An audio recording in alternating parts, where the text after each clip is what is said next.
Sorry brother. কে বলছেন? তোর নানা শালা। আমার তো নানা নাই। আজকে সানডে, ভুলে গেছিস? সানডেতে কি? আরে আজকে আমাদের গ্রামের বাড়ি যাওয়ার কথা। তোরা সাদে ভাই দেখ, এইবার প্ল্যানটা মাটি করিস না। আমি নিজেই 5 বছর পর গ্রামে যাচ্ছি, প্লিজ ভাই। এতক্ষণ আসার সময় হলো তোর না? চল এখন। ওয়াশরুম কই আছে? তাহলে তোরা একটু যা, আমি একটু আসতেছি। দেখো আবার কেউ যেন দেখা না ফেলে। যা শালা। আচ্ছা ওয়াশরুমে কিন্তু আমি আগে যাব। যা, না করছে কি? এমনি তো ভাই আমার গার্লফ্রেন্ডের মেসেজ আসছে, আমার চ্যাট করতে হবে।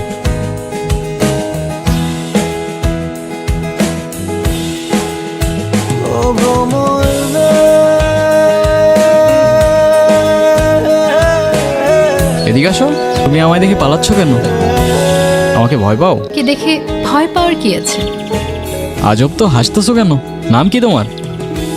আপনি আমার নাম জানেন না? না। আমি আপনার নাম জানি। আচ্ছা বলো দেখি আমার নাম কি? বিক্রম। মানে জানো না দেখে আন্দাজে একটা বলে দিতেছো না? কোথায় থাকো তুমি? এখানে। চল তোদের আরো দেখাইতেছি। এই অসীম দাঁড়া, আমি একটু এদিকটা থেকে আসতেছি বুঝছোস। আমি এদিকে কিছু গুগল ম্যাপে জোস জোস লোকেশন দেখছি। চল সবাই একসাথেই যাই। আরে না, তোরা যা, তোরা সামনে গিয়ে দেখ, আমি ওই দিকটায় যাই। যদি ভালো লোকেশন পাই বা সুন্দর জায়গা পাই আমি তোদের কল দিবনি, তোরা আসিস পরে। আচ্ছা ঠিকঠাক হয়ে যাই। আচ্ছা যা যা, তোরা যা। কি কি ভাবতেছো?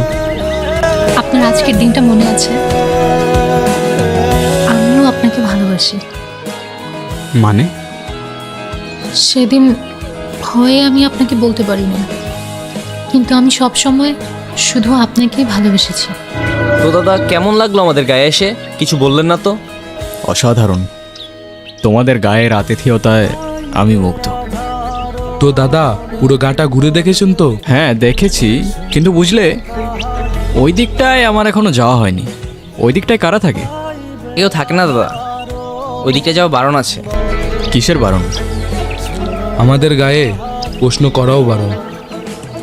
এটা বারণ, ওটা বারণ। বড় আজব তো তোমাদের গা। দাদা আমরা আসি, সন্ধ্যার আগে বাড়ি চলে যাবেন কেমন? এই অবেলায় এখানে কি করছো? আমি বিক্রম। বিক্রম সেই। নাম কি তোমার? কথা বলতে পারো না? তুমি এখানেই থাকো? কি দাদা আপনাকে কতবার বারণ করলাম ওই দিকটা যেতে, আপনি কিন্তু কাজটা ঠিক করছেন না। তোমরা কি ভেবেছো আমি তোমাদের কথায় ভয় পেয়ে যাব? শোনো, তোমাদের এই কুসংস্কার আর কেউ মানুক না মানুক আমি মানি না। দাদা আপনি কিন্তু কাজটি ঠিক করছেন না। এরপর কিন্তু আমরা আর কিছুই করতে পারবো না। তোমাদের আর কিছু করতেও হবে না।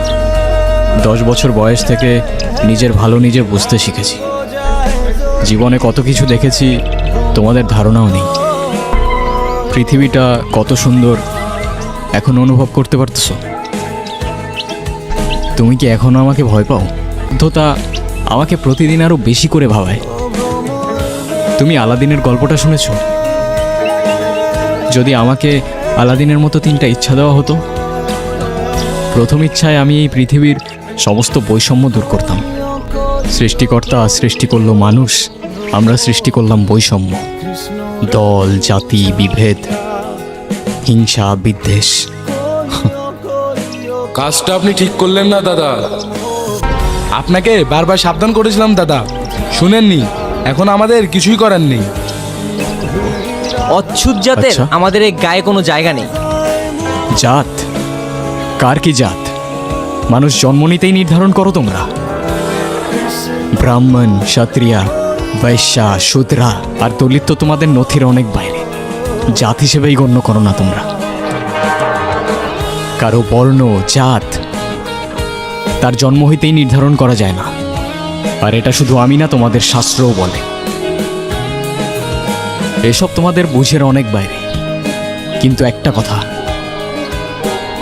আমি থাকতে জাতের নামে যদি ওকে কেউ একটা ফুলের টোকাও দেয়, সবগুলার ধরেই মাটিতে পড়ে থাকবে। সাবধান। দাদা আপনার কাছে এটা আশা করি নাই।